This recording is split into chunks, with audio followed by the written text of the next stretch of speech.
নমস্কার। এখন যে কাজটা হবে একটু অন্যরকম কাজ। আসলে এই ধরনের কাজ আমাদের স্কুলের ছেলেমেয়েরা আগে করেনি। আমি এই প্রথম এই একটা অদ্ভুত কাজ করার চেষ্টা করেছি। আমার দলের কাজ করেছি, কিন্তু এই বিদ্যায়তন করি। এটাকে 8-এর দশকে যেটা গীতিনাট্য বলা হতো তারই একটা আধুনিক ফরমেশন কোলাস। কোলাস কোন একটা বিষয়কে কেন্দ্র করে নাচ, গান, অভিনয় সব একসঙ্গে চলতে থাকে। এটা দেখতে খুব ভালো লাগে। কিন্তু আমার যেহেতু সময় খুব কম ছিল, আপনারা জানেন হাই স্কুলের পরীক্ষা আমি ওই পিছনের সারির মেয়েদেরকে পাইনি। তারপর প্রাইমারি স্কুলের পরীক্ষা হলো, ওই 6 জনের মধ্যে 4 জনকে পাইনি। আমার হাতে সময় ছিল মাত্র 2 দিন কি 3 দিন। এই 2-3 দিন এই ছেলে মেয়েরা এবং তাদের অভিভাবকরা অসম্ভব সাহায্য করেছে, এবং তার সঙ্গে এই নাচের দিদিমণি অসম্ভব চেষ্টা করেছেন, পরিশ্রম করেছেন। তাই এই কাজটা আমরা মোটামুটি একটা তোলার চেষ্টা করেছি।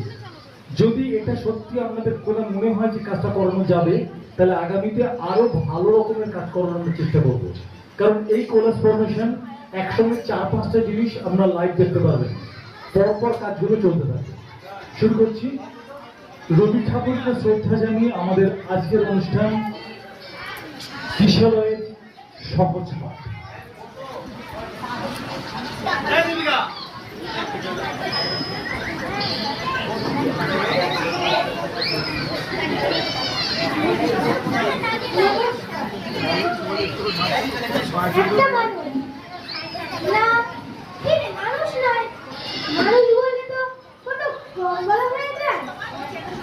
মহামানব বা অতিমানব একান্তই কৃপা করে এখানে জন্মেছিল, যাকে কখনো কোনো মাপকাঠি দিয়ে নির্ণয় করা যায়।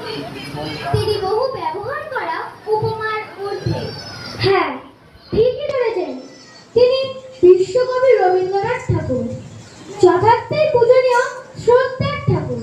তার হাত ধরে বাংলার সাহিত্য পৃথিবীর সকল দেশে পৌঁছে গেছে। দেশ হয়েছে গর্বিত। তিনি এনেছেন প্রথম নোবেল পুরস্কার।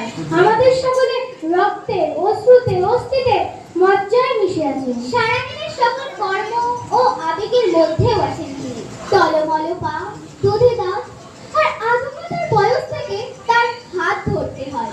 সেই সাথে জোপ্পা পরা, দাড়িওয়ালা, লম্বা মানুষটার হাত ধরলেই ভরসা পাওয়া যায়। নাবালক বাঙালিকে সাবালক করে সুনাগরিক হিসেবে গড়ে তোলেন এই রবীন্দ্রনাথ ঠাকুর। বিদ্যাসাগরের পরেই তিনি দিয়েছেন বাঙালির মাতৃভাষার শিশুপাঠ, সহজ পাঠ। ছোট খোকা বলে অ আ, শেখে মিশে কথা ক আ, হর্ষই দীর্ঘই, বসে খায় ক্ষীর কই, হর্ষ দীর্ঘ, ডাক ছাড়ে ঘেউ ঘেউ, ঘন মেঘ বলেরি, দিন বড় বিশ্রী, বাটির হাতে এরোই, আটটায় দেরোই, ডাক পারে ও ও, ভাত আনা বড় বউ।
সেই 1337 বঙ্গাব্দে বৈশাখ মাসে প্রথম প্রকাশিত হয় সহজ পাঠের প্রথম ভাগ ও দ্বিতীয় ভাগ।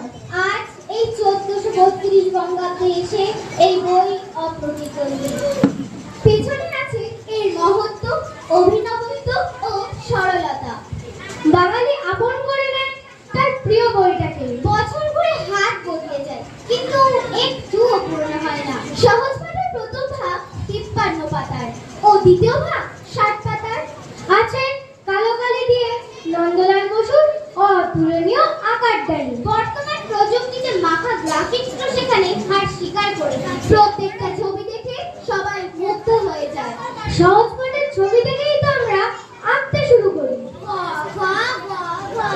গান গে জেলে ডিঙি চড়ে বে, চড়ে বসে রাধে উয়া, চোখে তার লাগে ধোঁয়া। দলে দলে বোঝা নিয়ে হাতে চলে, খিদে পায় ঢুকি শুয়ে কাঁদে প্রিয় প্রিয়। তথা তথা করে গোল কাঁধে নিয়ে ঠাকুর বলে মূর্ধান্য, বড় কথা শোনো। তথা তথা বলে ভাই আমপারি চলো যাই, রেগে বলে দন্তান্ন, যাবো না তো কখনো। বফা বফা যাই মাঠে সারাদিন ধান কাটে, মোর সালায় গরুর গাড়ি ধান দিয়ে যায় বাড়ি। কুন্দুজ্জর অনকা বসে ঘরে এক মনে পড়া করে, তালবস্য বদংশ দন্তস্য পাগল দিনে ঘরে যায় ছাতা কিনে, শালমুড়ি দিয়ে হক হক কোণে বসে কাশে ঠক ঠক।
বাঙালি শিশুরা তিনজনের বই পড়ে প্রথমে।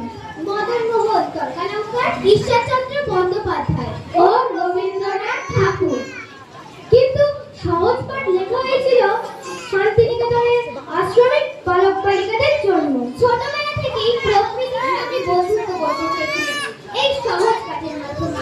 একই সাথে তুলে ধরেছে আর্থিক ও সামাজিক বৈষম্যের ছবি। বনে থাকে বাঘ, গাছে থাকে পাখি, জলে থাকে মাছ, ডালে আছে ফল। পাখি ফল খায়, পাখা মেলে ওড়ে, বাঘ আছে আম ধরে, গায়ে চাকা চাকা দাও। পাখি বনে গান গায়, মাছ জলে খেলা করে, ডালে ডালে কাক ডাকে, খালে বক মাছ ধরে।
হরিহর দীননাথ গুরুদাস স্বামীজি মিয়া আমাদের সকলের চারিপাশে আছে। ধনী পরিবারের আড়ম্বরের সামাজিক অনুদানের পাশে আছে অভাবী মানুষের দৈনন্দিন জীবন প্রবাহ। নতুন শব্দের সঙ্গে বন্ধুত্ব শুরু হয়, সহজ শব্দগুলো সঙ্গী হয়ে ওঠে। ছন্দমান সুর মিলিয়ে পাঠ করতে করতে খুব সহজেই মুখস্থ হয়ে যায়। গ্রাম, প্রকৃতি, মানুষ, পশু, পাখি সবাই আমাদের পরম আত্মীয় হয়ে গেছে। ওই তো শোনা যায় সেই মধুর ধ্বনি, কালোরাতি গেল বুঝে আলো তাই দিল মুছে, দিকে ঘুমহানা হাসে উষা চোখরানা, তারা গুলি দিয়ে পাখি জেগেছিল সারা রাতি, নেমে এলো পথ ভুলে বেল ফুলে জুই ফুলে, বনে বনে পাখি জাগে, মেঘে মেঘে রং লাগে, জলে জলে ঢেউ ওঠে, ডালে ডালে ফুল ফোটে।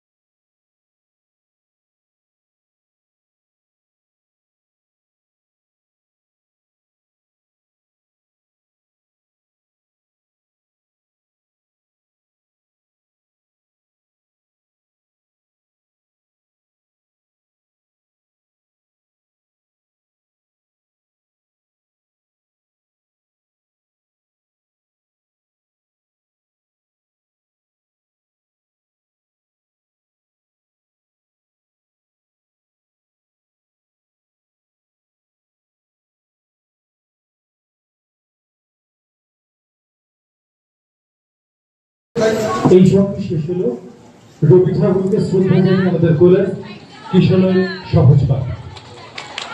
আমার যে সৈন্যরা এতক্ষণ ধরে কাজ করলো আমি তাদের সঙ্গে আপনাদেরকেও পরিচয় করিয়ে দিই। নাচিন ম্যাডাম, আমি স্টেজে আসুন, আপনার পরিশ্রম অবশ্যই। পেছনে তিনজন নিজেদের নাম বলে দাও। অভিরূপ বাছার, নুসরাত জাহান মণ্ডল, নন্দিনী মণ্ডল, আরতি বিশ্বাস, আরিফিন সরকার, গীতা সরকার, শ্রেয়ান মণ্ডল, কথা ভট্টাচার্য, ত্রিধা দাস, দিশা মণ্ডল, ইন্দ্রিয়া মণ্ডল, দেবপ্রিয়া গোপাল, শাশ্বতী মণ্ডল, ঋদ্ধিমা ঘোষ। এই প্রত্যেকেই অসম্ভব চেষ্টা করেছে এবং অভিভাবকরা, মা বাবারা তারা পড়াশোনার মধ্যেও পরীক্ষার মধ্যেও এই বাচ্চাগুলোকে কাজ করতে সাহায্য করেছেন। তার সঙ্গে পিএল ম্যাডাম আছেন, উনি অত্যন্ত কঠিন পরিশ্রম করে নাচগুলো তোলার চেষ্টা করেছেন। আমরা মাত্র সময় পেয়েছি 2.5 দিন, তার মধ্যে এইটা তার মানে বোঝা যাচ্ছে এখনকার ছেলেমেয়েরা আমার আপনার থেকে অনেক বেশি প্রতিভাবান। চেষ্টা করে পরের বছর থেকে আরো বড় কোনো কাজ করে নেওয়া যায়। ভালো থাকে। আর একটা নাটক আছে রবি ঠাকুরের, ছোট্ট নাটক, মাত্র 3 থেকে 4 মিনিট, একটু বুঝে যাবেন। রবি ঠাকুরের ছোট্ট একটা নাটক।